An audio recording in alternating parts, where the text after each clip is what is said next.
You see that right there? Why put it in the center? Okay. I know why they did it. I just don't like it.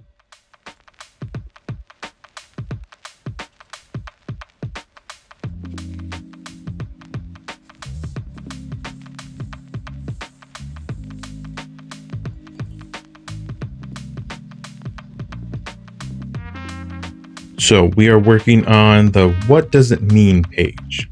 So this page is just going to consist of a bunch of silhouettes, and looking at it, it's not going to be too interesting, but we can do a few things to make it a little more interesting to look at.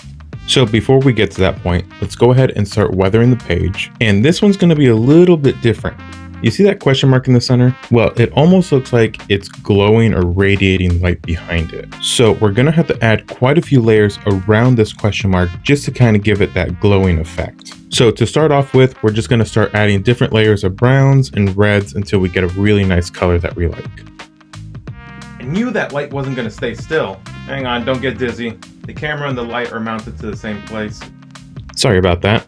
I really didn't think that light was actually going to stay in place. It's mounted, but it's kind of really leaning forward, so I kind of half expected it to fall over eventually. But that's a quick and easy fix. All I did was just kind of push it back up and then retighten the bolt. Nothing too crazy. But going back into the journal, one of the main problems I'm going to have here is I'm not going to be able to add all that red bleeding effect that I've been doing for all the other pages, because I want to keep this area fairly clean so that I can really maximize how much of that glow I get. So to start it off, I'm going to add a little bit of white acrylic, and this is just going to be like the main highlights. And they seem a little strong right now, but as I add different layers, this white is going to dull down just a little bit.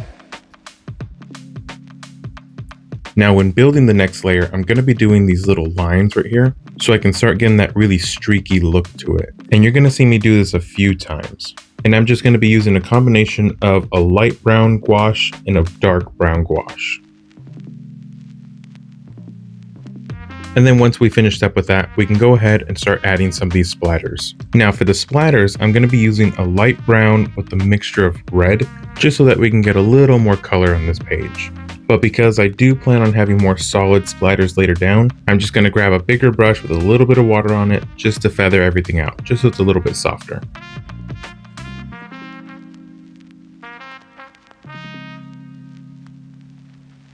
Now the text is fairly bold on this page, so I'm going to be using a brush pen for this one.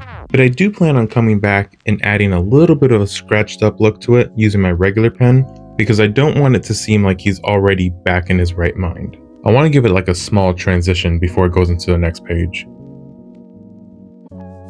Also, a little side note, I'm fully aware that that's not lined up. But you see, from my point of view, that looked perfectly fine. It's not until I started reviewing the footage that I'm like, you know what? That doesn't look really all that straight now, does it? But that kind of applies to the question mark too, because from different angles it looks like it's lined up, but from a top view, kind of looks like it's a little offset. But I do assure you, it is connected. I'll make sure to take different angles at the end just so you can really see how that is lined up. Well, kind of. At least from different points of view, it looks like it's a little nicer. In my opinion, at least. Now for the silhouettes, we have a couple choices here. A, we could just use like a marker and make this a very solid color. That would be much closer to the reference. But if you take a closer look at the reference, you can see there's little blotches missing here and there, which would imply that he didn't use a bigger brush, but actually scratched it in with a pen. So that's exactly what I'm going to do. So I'm going to be using a 05 pen, and I'm going to tediously color this whole thing in. Now, is that going to be really annoying? Yes, 100%. It would be so much simpler just to fill in the whole area with the gouache paint, but I feel like having that scratched in look is going to have so much more authenticity to it, opposed to having just like a solid black. I did end up doing it in 2 different sessions because my hand was starting to cramp, but I feel like the end result was really worth it, and something I'm willing to do again if it comes up later down in the book. Sorry, I meant journal. Would my reference be considered a book? Because it's not really a journal. I know mine's a journal, but would the official release be considered a journal? I don't think so. I think it's a book. Now that I think about it, what does classify as a journal? I'm gonna have to look that one up later. No, the official release would be considered a journal. No, this is messing with me now. I really don't know the difference now. Or I'm getting off topic.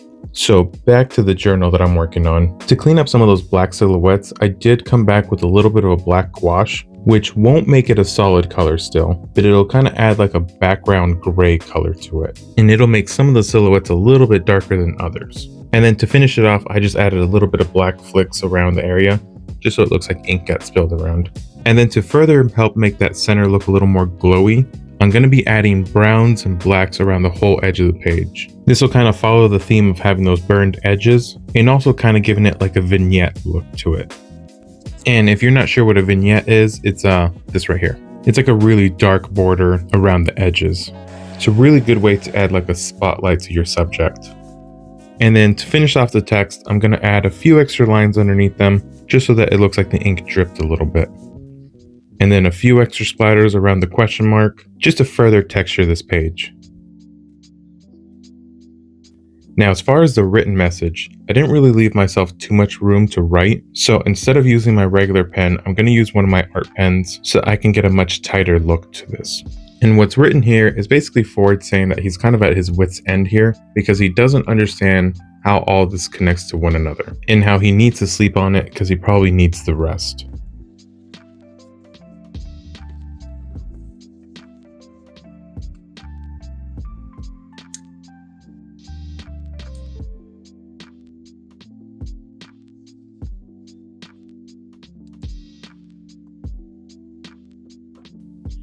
For the UV part, there's not really much more added to it. We're just going to be kind of going over the silhouettes and the question mark itself. Which I do have to warn you, if you are using a spy pen like me, going over all the black ink and then the red will mess up the pen. By the end of it, my pen really wasn't releasing ink anymore, so I'm probably going to have to buy a third one. Just keep that in mind if you're following along with me. Which, luckily, they're not too expensive. I do, however, wish they would sell them in like a solid pack of like just greens, because now I'm starting to develop a collection of that yellow, red, and blue one, which in this current moment I don't really have a use for. You know what? I just had an idea. I can use a different color when I get to the dipper parts of the UV ink. I'm probably going to forget that.